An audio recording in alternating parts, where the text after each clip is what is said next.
Ko mau lava put all the mau effort ke structure. Ko mau ilo e mistake ko to agona mau hanga fai. Ko mau tau tu kilalo mo ha ulu ha kau tak chapter to noa pa mau omi ka to ha mau iwi faka pa anga pa mo mau iwi ka to kiloto pa mau palomes de mau fai ngawe ka to goni ke reimburse I mea ka to na originally put in he taha ka to ke kehe a investment na tupe pe mo scheme. Kono kehe ya reinvestment no noa ko waya ko uluaki o kehe a reinvestment ni or investment ni pe mo scheme. Investment have a working capital. Scheme doesn't have any. Wegahane is no slini anaya. Investment the mistake is a structured effort mistake.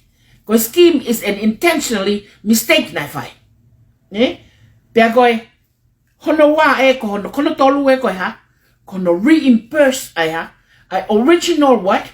Original ownership na ke hamo ke tupe kono uhinga ya o mau faya ngawe ke payback ke taha katope o koe koe payback ya you.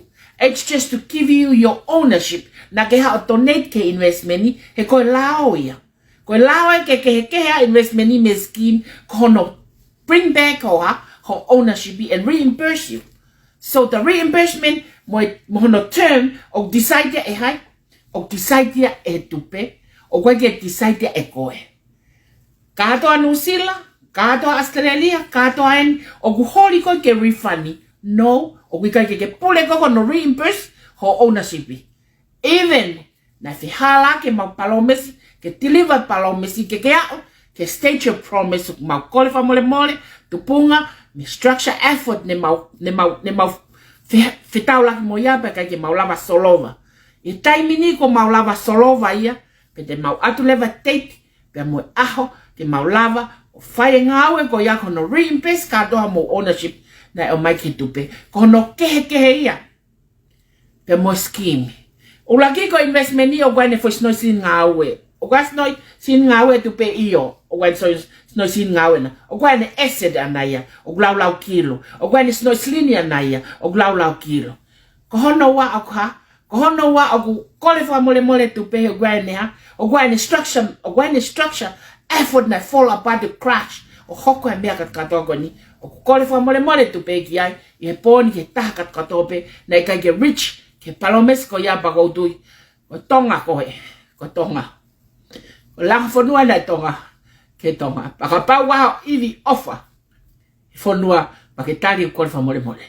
Ko hono tolu.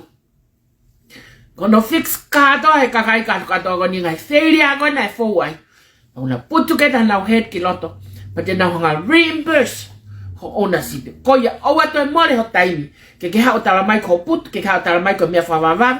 Ke ha TALAMAI ko ha IKAI, he rotonga fai ngawe, o no reimburse, and I mea kato o whakatatau, ke foi structure, ko ene o mau whau e taimini, pa moe taki, e toko tau noa me chapter katoa pe koia, og nau, kau mai, ke ngawe ko ni, koia, ko kole FAKAMOLEMOLE ka teng motolo he poni, e whahalak, ne ka ke lava ke mo rich, a palomes na mau fai.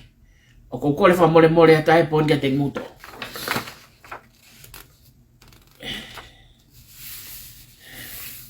Mahalo lava ke motala a kehe o scheme, ma mono kehe o investment.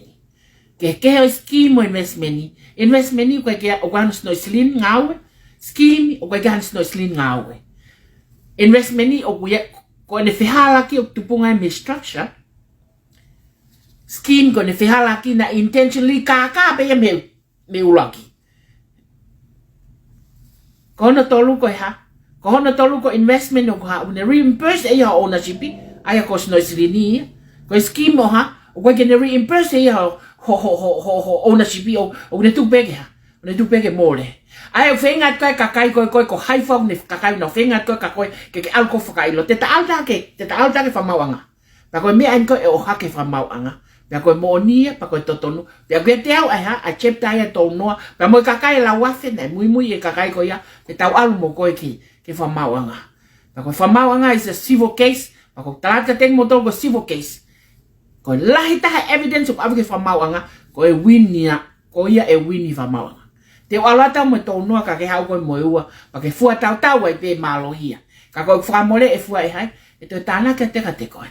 Waka eke mai whamauga te au koe hae mea te confident, te tāanga maha te totonga tola te au, he mahina, waka pau ko tolu mano, ko te au ia fia, ko te au ia mahalo he tae ono, Tuku ke whai, e mawhaunga Ngaue, pa mo mau structure koe ne mea koe na mau tōno no ai, o i kai ke mo wao ke palomesi.